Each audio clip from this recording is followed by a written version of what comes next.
நம்ம வீட்டு பிள்ளைக்கு வேலை கிடைக்காத ஆண்டவா என்று பல கோயில் நேர்த்து கடனை தீர்த்து அண்டா குண்டா அடமானம் வைத்து எத்தனையோ பிள்ளைகள் டியூஷனுக்கு போய் கிளாஸுக்கு போய் எல்லாம் பண்ணி ஹோம்ஒர்க் பண்ணி விடிய எழுதி என்ன நிலைமை என்ன பாத்தீங்களா? தமிழகத்தில் டிஎன்பிஎஸ்சி மீது 10 ஆண்டு காலமாக மக்களுக்கு நம்பிக்கை இல்லை. காரணம் என்றால் முழுக்க அதில் புரண்டலும் ஏமாற்றக்கூடிய வேலைகள் தான் நடக்கும். தமிழ்நாட்டுக்கு கொடுக்க வேண்டிய நிதி எப்போ கொடுக்க போறீங்க? அரசுடைய மத்திய அரசு ஒரு கொள்கை உள்ளது. அரசாங்க வேலை கிடைச்சா ஐயோ நம்ம குடும்பத்துக்கு ஒரு பெருமை இன்னொரு நிலைப்பாடு சமூகத்தில் எல்லாருமே எல்லா வீட்லயும் நினைக்கிற நிலைப்பு தான். இன்னொன்று சொல்லுவாங்க, காசா தான் அரசாங்க காசாக இருந்தாங்க. தலைமைச் செயலகத்தில் ஏஎஸ்ஓ எஸ்ஓன்னு 2 போஸ்டிங் இருக்கு. அதாவது சூப்பரண்ட் கிரேடர்ல அந்த போஸ்டிங் இருக்கும். இந்த சூப்பரண்ட் ஏஎஸ்ஓ எஸ்ஓக்கள் கிரேடர்ல உள்ளவங்க என்ன பண்றாங்கன்னா இவங்க தான் அந்த என்னென்ன வேகன்சி இருக்குன்னு கால் பண்ணி கவர்மெண்ட் மூலமா டிஎன்பிஎஸ்சி கொடுக்கணும். ஆனா என்ன பண்றாங்கன்னா இவங்க கொடுக்கறது கிடையாது. போனமா பில்ல போட்டோமா கொள்ளை அடிச்சோமா வந்துட்டு இருக்கு. எவன் எக்கெடு போட்டா நமக்கு என்ன ஒரு ரகசியமான டீல் பண்ணி அதுல காசை கொடுத்து படிக்காதவங்க எல்லாம் கொல்லப்புற வழியா வந்தாங்க. மத்திய அரசு நடத்துகிற நீட் உள்ளிட்ட பல்வேறு தேர்வுகளில் இதை விட மாணவ மாணவர்கள் அலைகளிக்கிற பொழுது அந்த மாணவ மாணவர்களுடைய மனநிலை எப்படி இருக்கும்? தேர்வு கட்டுப்பாடுங்கிற பேரில் மாணவிகளுடைய முடியை கட் பண்ணுறதும் நகையை பறிப்பதும் அதே போல் அவங்கள உளவியல் ரீதியாக சித்திரவதைக்கு உள்ளாகிறதும் எந்த விதத்தில் நியாயம்? அதுதான் கேட்குறாங்க. இது போன்ற கொடுமைலாம் டிஎன்பிஎஸ்சி இது வரைக்கும் நடந்திருக்கா? குளறுபடிக்கு ஒன்று தீர்வு காணப்பட்டிருக்கு, அது ஓகே. சரி, நீங்கள் இது ஒன்று, அதாவது ஒரு இந்த மேட்டரை நீங்கள் மேற்கொள்றீங்க. டிஎன்பிஎஸ்சி இவ்வளவு மேட்டர் இருக்குது சார், சொன்ன கேவலம் சார், உண்மையில அழுகே வருது சார். தமிழ்நாட்டு முழுவதும் ஏழை மற்றும் நடுத்தர பெண்கள், ஆண்களும் பெண்களும் மாணவர்கள் கல்யாணம் ஆகி 2 பிள்ளை பெற்றவங்க கூட 50 வயசுல கூட இன்னைக்கு எழுதிட்டு இருக்கிறாங்க சார். தேர்வு தாள் வினாத்தாள் விவகாரம் அது எவ்வளவு பெரிய விஷயமா இருக்கு இன்னைக்கு வரைக்கும் பார்த்து அதுக்கு அடுத்து ஒரு பிரச்சனையும் அதை பத்தி யாருமே பேசல. அதுக்கு ஒரு உதாரணம் சொல்றேன் கேளுங்க. இன்னைக்கு எல்லாரும் கடந்த 15 ஆண்டு காலம் பாத்தீங்களா எல்லாருக்கும் தேவை என்ற ஒரு நிலைப்பாடு எல்லாரும் வந்து பண்ணுன்னு சொல்லுவாங்க. என்ன பண்ண நேர்மையான அதிகாரி இன்னைக்கு இருக்கிறாங்க சார். வேலைகள் செய்ய முடியாது, அவர்களின் கைகளை கெட்டிவிடப்பட்டுள்ளன. தேவையான வேலைகளை செய்து சுக்லாம்பரதம் சசிவண்ணம் சமபூஜம் சமர்ப்ப யாமி நன்னா சேமிச்சுக்கிடுங்க அப்படின்னு சொல்லி ஒரு சீனை போட்டால் நீ பாதி நான் பாதி.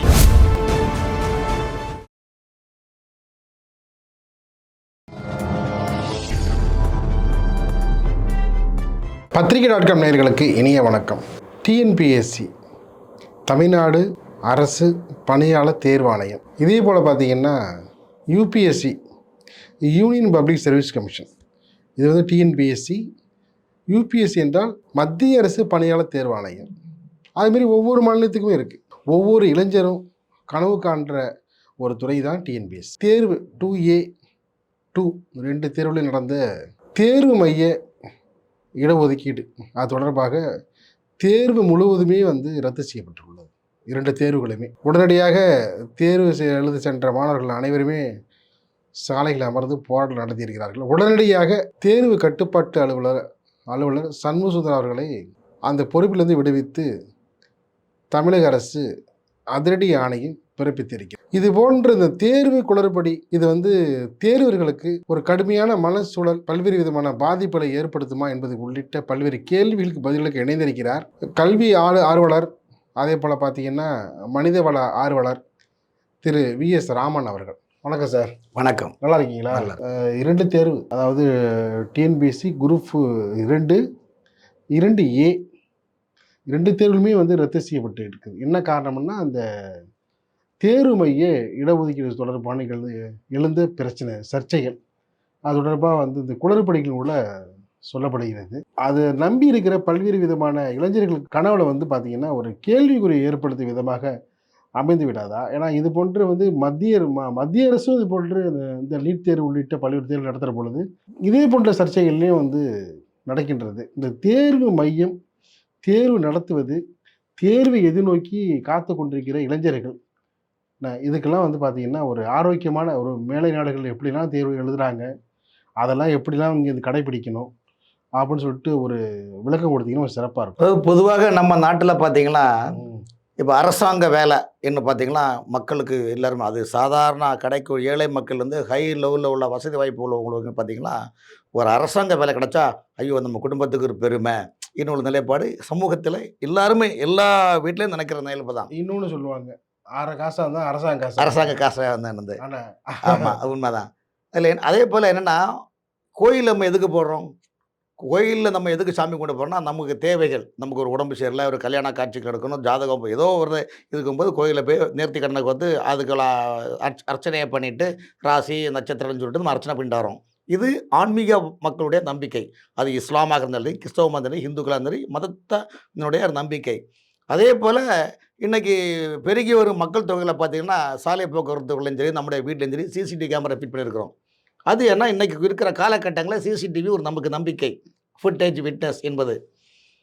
அரசு பணி என்பது கடந்த 10 ஆண்டு காலமாக தமிழகத்தில் 100க்கு 100% இல்லாவிட்டனா 10%, 15%, 30% என்று இன்றைக்கி 75% குளறுபடியில் உச்சத்தில் இருக்க காரணம் என்னால் மிகப்பெரிய உச்சத்தில் காரணம் முழுக்க பொலிட்டிக்கல். மாநில அரசு அதில் மட்டும் நடக்குதா? மத்திய அரசு இல்லை, அதுக்கு நான் விளக்கம் சொல்கிறேன். அதாவது இந்த டிஎன்பிசி மேட்டரில் குழப்பத்துக்கு மெயின் காரணம் உங்களோட அரசியல் கட்டமைப்பு தான் காரணம். ஆனால் இதுதான் இப்போ தான் சார் முதல் நடக்குது. இது போன்ற விஷயம் வந்து இப்போ தான் ஃபஸ்ட்டு நடக்குது.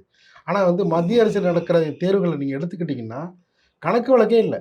அதாவது ஒரு காலத்தில் பார்த்தீங்கன்னா 10 ஆண்டுகளுக்கு இல்லை 15 ஆண்டுகளுக்கு முன்னால் பார்த்தீங்கன்னா எந்த துறையாக இருந்தாலும் துறையை வந்து கட்டமைப்போடு பணியாற்ற வேண்டும். அது மக்களுக்காக சேவை என்ற எப்படி காவல்துறை அந்த போக்குவரத்துக்கான சட்ட ஒழுங்குக்கான அவார்ட்னஸோட செயல்படுகிறார்களோ, எப்படி வழக்கறிஞர் அந்த கோர்ட்டை போட்டு நீதிமன்றத்தில் தனக்கு வரக்கூடிய கிளையண்டை பொறுத்து வழக்காடுகின்றார்களோ, அதே போல் இந்த தேர்வு மையம் என்பது அதற்கான இதுக்கு கமிட்டி வச்சுருக்காங்க. டிஎன்பிசியில் கமிட்டி இருக்குது. அங்கே டைரக்டருக்கு ரெக்ரூட்மெண்ட் போர்டில் அவ்வளோ பெரிய ஆட்களை வச்சுருக்காங்க. எல்லாமே மிகப்பெரிய படித்த ஓய்வு பெற்ற ஒரு பெரிய டீமே வச்சுருக்கிறாங்க.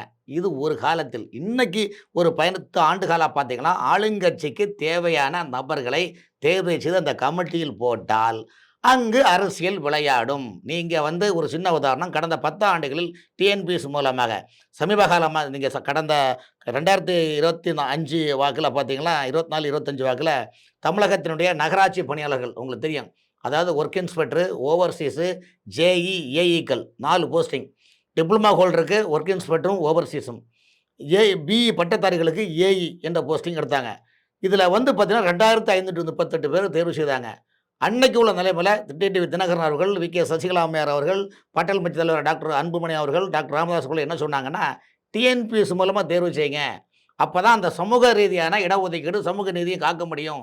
நீங்கள் உங்களுக்கு இஷ்டத்துக்கு நீங்கள் பண்ணி ஒரு செட்டப் பண்ணி இது பண்ணிங்கன்னா இது முழுக்க மணி மோட்டிவான உருவாக்கக்கூடிய நிலைப்பாடுகள் ஆட்சியாளர் பண்ணக்கூடாதுன்னு சொல்லிட்டு கொடுத்தாங்க. ஆனால் அதையும் மீறி எதிர்க்கட்சிகள் சொல்லு பேச்சை கூட கேட்காமல் தமிழகத்துடைய நகர்ப்புறத்துறையில் வந்து 2538 பேரை தேர்வு செய்ததில் இன்னைக்கு ஈடி என்ன கொடுத்தது, 150 பேருக்கு நீங்கள் பணம் எப்படி வாங்கியிருக்கீங்கன்னு ஈடி வந்து நோட்டீஸ் அனுப்பி இன்னைக்கு வரைக்கும் நிரந்தர டிஜிபி படமும் பொறுப்பு டிஜிபி மூலமாக அந்த வழக்குகளை தட்டி போயிட்டு இருக்குது. இது ஒரு நிலைப்பாடு.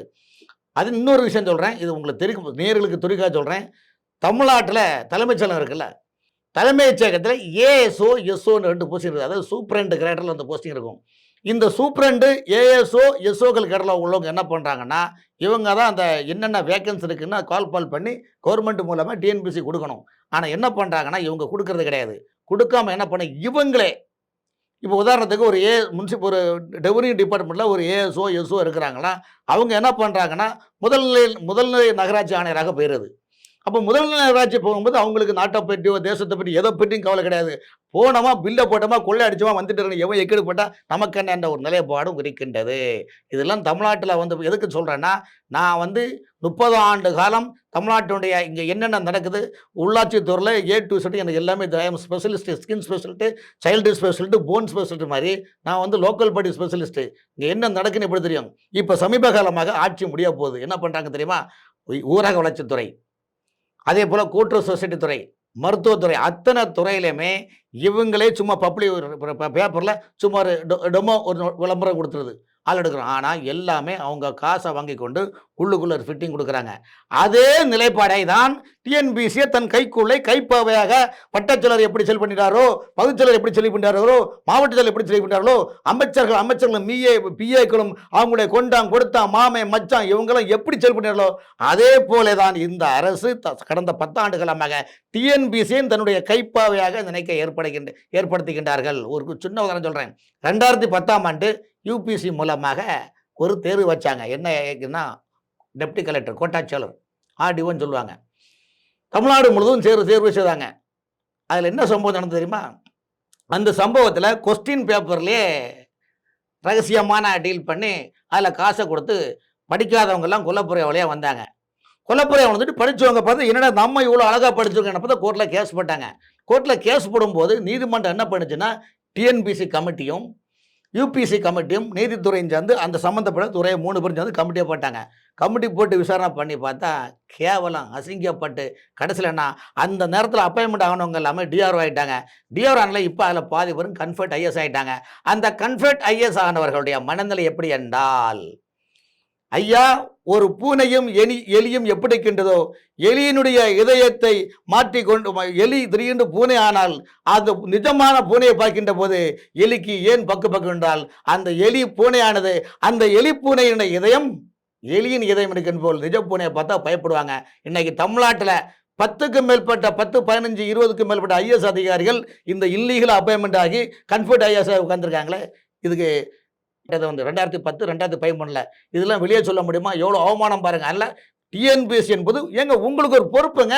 இப்போ நீங்கள் ஒரு அலுவலகம் வச்சுருக்கீங்களா, அலுவலகத்தில் கொடுக்கப்பட்டுள்ள என்ன நீங்கள் பணி செய்கிறீங்களோ, என்ன வியாபாரம் பண்ணீங்களோ அந்த பணி நோக்கி தான் நீங்கள் உள்ள வச்சுருக்கீங்க. அப்படிக்கின்ற போது டிஎன்பிஎஸ்சி இவ்வளோ மேட்ரு இருக்குது. சார் வெளியில் சொன்ன கேவலம் சார், உண்மையில் அழுகே வருது சார். தமிழ்நாட்டு முழுவதும் ஏழை மற்றும் நடுத்தர பெண்கள், ஆண்களும் பெண்களும் மாணவர்கள் கல்யாணம் ஆகி 2 பிள்ளை பெற்றவங்க கூட 50 வயசுல கூட இன்னைக்கு எழுதிட்டு இருக்கிறாங்க சார். தனக்கு எல்லா எக்ஸாம் எழுதிட்டு இருக்கிறாங்க. ஆனால் இன்று வரையிலும் படித்த ஏழை எளியவர்களுக்கு இன்னும் அதுக்கான தீர்வான ஒரு பணி நியமனம் கிடையாது சார். முழுக்க இந்த டிஎன்பிஎஸ்சி ஒரு 420 ஒரு ஃப்ராடு வேலைகள் செய்கின்றது. ஆகவே இந்த தமிழ்நாடு அரசுடைய டிஎன்பிஎஸ்சி நிர்வாகத்தின் மீது ஏழை எளிய மக்களுக்கு நம்பிக்கை இல்லை. ஏனென்றால் அந்த மக்களுடைய உணர்வுகளை மதித்தார்களே. ஆனால் இவர்கள் இந்த மாதிரி அலைய வைப்பாங்களா சொல்லுங்க? இந்த மாதிரி அலைய வைப்பாங்களா? ஏங்க அவன் எவ்வளோ கஷ்டப்பட்டு வராங்க, கும்பி எறியுதுங்க. காரணம் நீங்கள் இந்த தலைப்பு வச்சது எனக்கு ரொம்ப சந்தோஷமா இருக்குது. தமிழ்நாட்டில் கூட இதுமாரி சம்பவம் நடக்குதுன்னா உடனடியாக வந்து எல்லாருமே வந்து நீதி நியாயம் கேட்குறப்ப அதுக்கு ஒரு உடனடியாக அந்த கட்டுப்பாட்டு அலுவலரை உடனடியாக சஸ்பெண்ட் பண்ணிருக்காங்க. பீகாரில் அந்த தேர்வு தாள் வினாத்தாள் விவகாரம் அது எவ்வளோ பெரிய விஷயமா இருந்துச்சு. இன்னைக்கு வரைக்கும் பார்த்தீங்கன்னா அதுக்கு அடுத்து ஒரு பிரச்சனையும் அதை பற்றி யாருமே பேசல. அதுக்கு ஒரு உதாரணம் சொல்கிறேன் கேளுங்க. இன்னைக்கு எல்லோரும் கடந்த 15 ஆண்டு காலம் பார்த்தீங்களா, எல்லோருக்கும் தேவை என்ற ஒரு நிலைப்பாடு எல்லாருக்கும் வந்து சாமானிய மனிதர்லேருந்து டாப் லெவலில் இருக்கிறவங்களுக்கும் எல்லாருக்கும் தேவை என்ற மனநிலை 90% மனநிலை மாறிடுச்சு. அப்படி இருக்கும்போது ஆட்சியும் அதிகாரமும் தன் கையில் வருகின்ற போது எதை வேண்டுமானாலும் செய்து கொள்ளலாம். உதாரணத்துக்கு 2021 இந்த அரசு பகுந்தர அரசியல்கள் என்ன சொல்லிச்சு?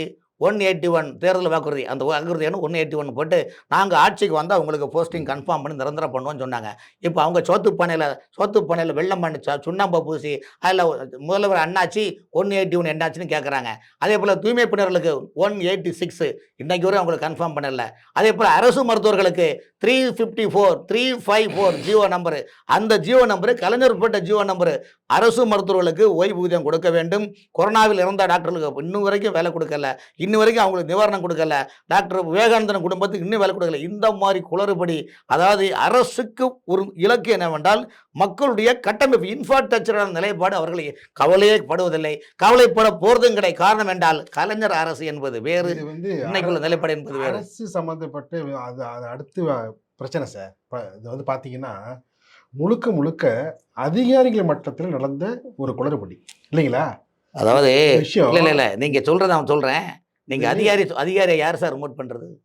இல்லை கவர்மெண்ட்ல பல நேரங்களில் கண்ட்ரோலை வச்சிருக்குமாங்கிறது ஒரு கேள்விக்குறி தானே சார். நான் திரும்ப சொல்றேன், நீங்க சொல்றதுக்காக சொல்றேன். 10 ஆண்டுகளுக்கு முன்னால் தமிழகத்தில் வந்த இந்திய ஆட்சி பணியாளர்கள் ஐஏஎஸ் அதிகாரின்னு சொல்லுவாங்கல்ல, இந்த ஐஏஎஸ் அதிகாரிகள் 10 ஆண்டுகள் மேலே வருவாங்க. என்ன பண்ணுவாங்கன்னா ஆட்சிக்கும் மக்களுக்கும் பாலமாக இருந்து திட்ட வடிவங்களை கொடுத்தார்கள்.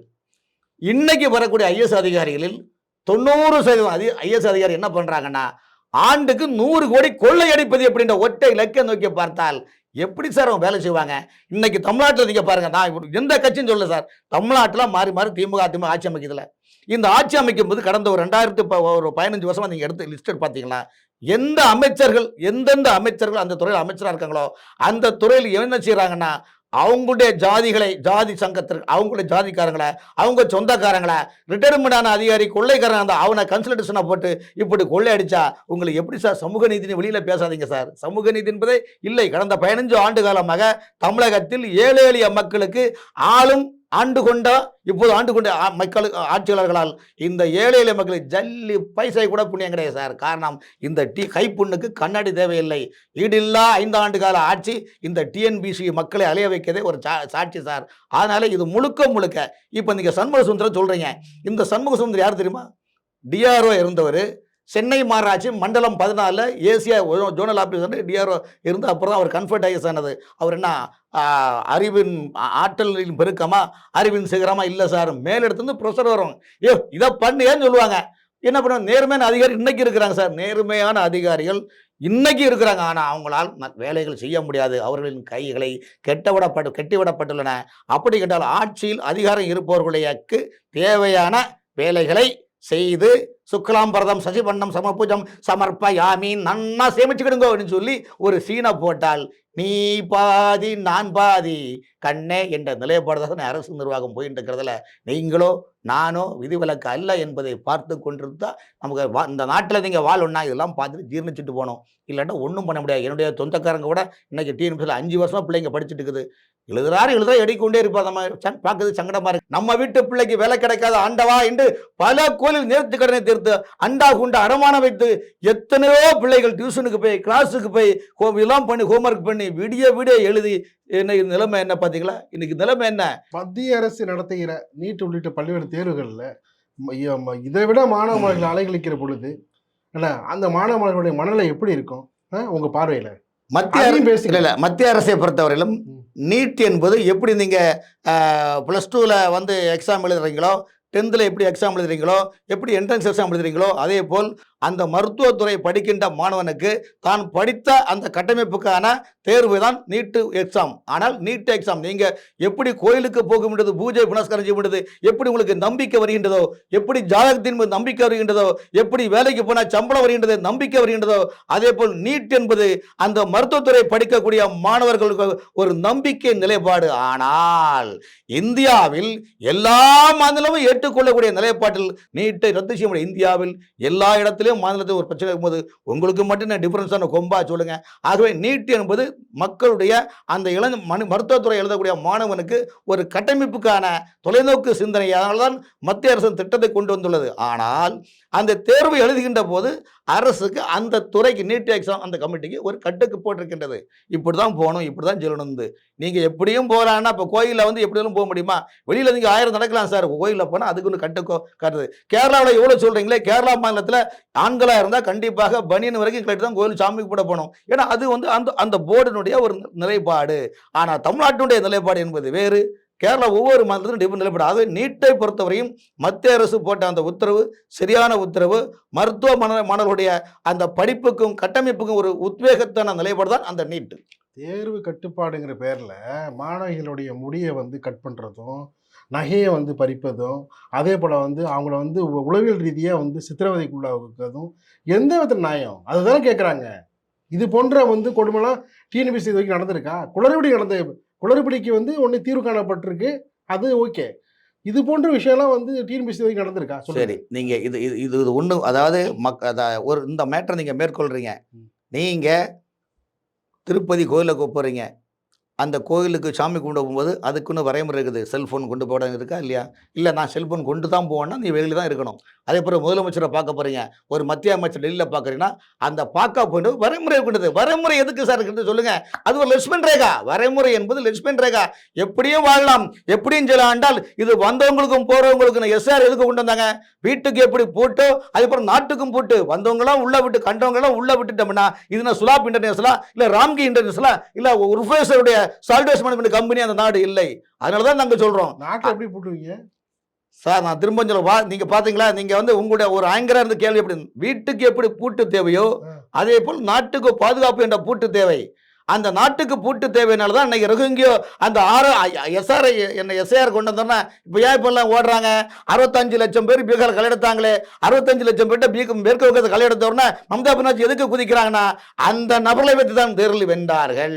ஆகவே தான் சொல்றோம், வீட்டுக்கு நம்ம எப்படி பூட்டு சேஃப்டியோ அதே போல நாட்டுக்கு ஒரு கட்டுக்காப்பு ஒரு லட்சுமண் ரேகா, ஒரு வரமுறை சேஃப்டி, இதெல்லாம் புரிந்து கொள்ளாமல் வாய்ப்புளித்ததா மாங்காய் பொழுதான்னு சொன்னா அதுக்கு என்ன பண்ண முடியும்? எல்லாருக்கும் ஆசை தான். ஒவ்வொருத்தரா நாடாளுமன்றத்தில் பெண் எம்பிக்கள் எப்படி பிரதமரை தாக்க போகின்ற உளவுத்துறை மூலமாக ரிப்போர்ட்டை வச்சு எப்படி அந்த சபையினர் இந்த பெண் தான் இவள் தான் குற்றச்சாட்டுகளை இல்லாமல் நெருப்பெல்லாம் போகாது சார். அதுபோல் இந்தியாவுடைய கல்வி திட்டம் மத்திய அரசுக்கு ஒரு பாலிசி இருக்குது, அதுபோல் மாநில அரசுக்கும் நிலைப்பாடு இருக்குது. நீ மத்திய அரசு போட்ட கொள்கையை ஏற்றுட மாட்டேன், நான் வந்து உங்கள் இந்தியா கூட இருக்க மாட்டேன், நான் உக்ரைன் மாதிரி ரஷ்யா மாதிரினா அப்போ தமிழ்நாடு அரசுடைய மனநிலை என்ன? முழுக்க தனிநாடாக இருந்தது போலையும் சம்பந்தமே இல்லை, எல்லாத்திலும் மூக்க நுழைச்சிட்டு ஓட்டு வங்கியோட நிலைப்பாடு மட்டுமல்ல, ஜாதி இனம் மொழி என்றது நிலைப்பாடு உருவாக்கி ஓட்டு வங்கிக்கான நிலைப்பாடை இந்த அரசு ஏற்படுத்துகின்றது. இந்த அரசை இதுவரைக்கும் ஏன் முதலமைச்சர் சார்பை விளக்கம் சொல்லல. இந்த டிஎன்பிசி மேட்டில் இந்த மாதிரி குளறுபடி உள்ளது, யாராக இருந்தாலும் என்னென்ன விசாரிப்பேன்னு ஏன் முதலமைச்சர் அறிக்கை கொடுக்க முடியாது சார். காரணம் என்றால் அவருக்கு எழுதி கொடுத்தது ஒருத்தர், பேசுறது அவரு, என்ன பண்ண முடியும் சொல்லுங்க? இது வரைக்கும் பத்திரிகையாளர்களையோ அல்லது எங்கேயாவது ஒரு தொழிற்சங்க தலைவர்களையோ செய்தி வந்திருக்கு. இது நீங்க சொல்றத பார்த்து அப்படின்னா சீனி சக்கரை சித்தப்பா சீட்டெளி நக்காப்பா அதில் எழுதுறதெல்லாம் நல்ல இளைஞர்கள், நடுத்தர இளைஞர்கள், ஏழை எளிய இளைஞர்கள். உங்களுக்கு என்ன பண்ண முடியும்? என்ன நீங்கள் பண்ண முடியும் சொல்லுங்க? இது ஒரு அதிகாரியை மாத்திரம்னா எல்லாமே முடிஞ்சு பச்சா தருங்க. உடனே நான் பொழுது விடிந்தோம் இந்த பாண்டிய நாடு என் பாட்டிற்காடி என்ற திருவிளையாடல் வசனத்தை போல நாட்டுக்கு அடுத்தபடி எழுதுனேன் சார். இது முழுக்க காவல்துறை எக்ஸாமில் கொஸ்டின் பேப்பர் லீக் அவுட் ஆகுதா இல்லையா? அந்த கொஸ்டின் பேப்பர் எத்தனை முறை எழுதி அதில் லீக் அவுட் பண்ணவங்க எத்தனை பேர் சூசைட் பண்ணியிருக்கிறாங்க உங்களுக்கு தெரியும். ஆகவே இதிலும் மிகப்பெரிய குழப்பம் உள்ளது. குழப்பத்துக்கான வெள்ளரிக்கை தர முடியுமா? முடியாது. ஆனால் டெக்னிக்கல் ப்ராப்ளம் சொல்லிட்டு ஒரு சீனை போட்டு போயிடுது. ஏன்னா இன்னைக்கு உள்ளதால இன்னைக்கு போயிடும், நாளைக்கே பொழு முடிஞ்சா பார்த்துக்கலாம்டா. அந்த துறை சார்ந்த கமிட்டி தான் மெத்தனை போக்கும். இந்த மாதிரி எதுக்குங்க ஒரு நிர்வாகத்தில் ஏன் இப்படி பண்ணுறீங்க சொல்லுங்கள்? அதெல்லாம் இப்படி பண்ணலாமா சொல்லுங்கள்? ஒரு துறைக்கு நீங்கள் தான் பாஸ் போது அந்த பாஸ் தான் எல்லாத்துக்கும் பொறுப்பு. ஆகவே தட்டி கழித்து செல்லலாம் என்றது அது கையாலாகாத விஷயம். உங்களால் தில் இல்லை, திராணி இல்லை, தெம்பு இல்லை, தேர்தலை மையம் கொண்டு ஏமாற்றி ஜெயிக்க வேண்டும் என்ற திரும்பவும் ஒரு நிலைப்படுகின்ற இதெல்லாம் பற்றி அவங்களுக்கு கவலையே கிடையாது. தமிழகத்தில் டிஎன்பிசி மீது 10 ஆண்டு காலமாக மக்களுக்கு நம்பிக்கை இல்லை. காரணம் என்றால் முழுக்க அதில் புரண்டலும் ஏமாற்றக்கூடிய வேலைகள் தான் நடக்கின்றது. தமிழ்நாட்டுக்கு கொடுக்க வேண்டிய நிதியை எப்போ கொடுக்க போறீங்க? அரசுடைய மத்திய அரசு ஒரு கொள்கை உள்ளது கல்வித்துறையில். அந்த கல்வித்துறையில் அவங்க இதில் கையெழுத்து போடுன்னு சொல்கிறாங்க. நீங்கள் கையெழுத்து போட மாட்டேன் பணத்தை கொடுதுன்னா என்ன அர்த்தங்க சொல்லுங்கள்? நீங்கள் சொல்கிறேன் கல்வித்துறையில் நிதி எப்படி கொடுக்க முடியும்? இல்லை சார், எதிர்கால இந்தியாவை எதிர்கால மாணவர் எப்படி உருவாக்குறது? எதிர்கால இந்தியா வந்து இப்போ நீங்கள் சொல்கிறத பார்த்தா ஏதோ பச்சைப்பெண் கல்லூரி, செங்கல்வரையன் கல்லூரிலாம் திமுக திராவிட மட்ட கழகம் சொல்லி தான் அந்த கட்சி கல்வி நிறுவனம் ஆரம்பிச்சாங்களா சொல்லுங்கள்? இவங்க கொள்கைக்கு முன்னாலே தமிழ்நாடு கல்வியில் கல்வியில் மிகப்பெரிய எழுச்சியான ஒரு நிலைப்பாடு உள்ளது. இன்னைக்கு பிரதமர் கூட மலேசியாவில் போய் சொல்லியிருக்காரு, உலகத்திலே தமிழன் வழிகாட்டியாக இருக்கின்றான், இன்னும் வள்ளுவருடைய வழிமுறைகளை சொல்லி காட்டுறாரு. அப்படி இருக்கின்ற பிரதமரே இவ்வளவு தமிழை மிகப்பெரிய எழுச்சியான நிறைவு தமிழ்நாட்டு முதலமைச்சர் என்ன பண்ணாரு சொல்லுங்க? முழுக்க தேர்தல் ஒரு நாடகம் நடக்கிறாரு. நீங்க இந்த கல்வி சொல்றீங்க, நீட்டு சொல்றீங்க. இந்தியாவில் எதிர்கட்சி ஆளக்கூடிய கம்யூனிஸ்ட் கட்சியோ அல்லது ஆம் ஆத்மி கட்சியோ அல்லது மேற்குவங்க திருமல கட்சியோ கம்யூனிஸ்ட் ஆளக்கூடிய மாநிலத்தில் இந்த மாதிரி பிரச்சனை இல்லை சார். தமிழ்நாட்டில் ஏன்னா தமிழ்நாட்டில் சொல்லுக்கும் ஜெயிலுக்கும் சம்பந்தம் கிடையாது. கையெழுத்து போட இடத்தில் கையெழுத்து போடுங்கள், பணத்தை இது பண்ணு. நீங்க போகாத வரைக்கும் அது வழி தர்றீங்க சொல்லுங்க? கையெழுத்து போட்டதான் கொடுப்பீங்க சார். கல்வித்துறைக்குன்னு அது ஒரு பாலிசி இருக்கு சார். அந்த பாலிசியை நீங்க கையெழுத்து போடுன்னு சொல்றாங்க. நான் போட மாட்டேன், நீ வந்து சிறுபான்மை மக்களுடைய வாக்குகளுக்கு நான் அவங்கள ஊழ்படுத்துறதுக்காக சொல்லும்போது இது பண்ண முடியாது சார். அதாவது 11 லட்சம் கோடி மத்திய அரசு கொடுத்துருக்குது. இதுக்கு மேலே உங்களுக்கு என்ன கொடுக்கணும்? இந்த 11 லட்சம் கோடிக்கு வெள்ளை அறிக்கை கொடுக்க முடியுமா சொல்லுங்க சார்? பிரச்சனையே இருக்கு வேற சார். நிகழ்ச்சி பங்கேற்ற பல கருத்துக்களை தெரிவித்து வைக்க இதே நன்றி. வணக்கம்.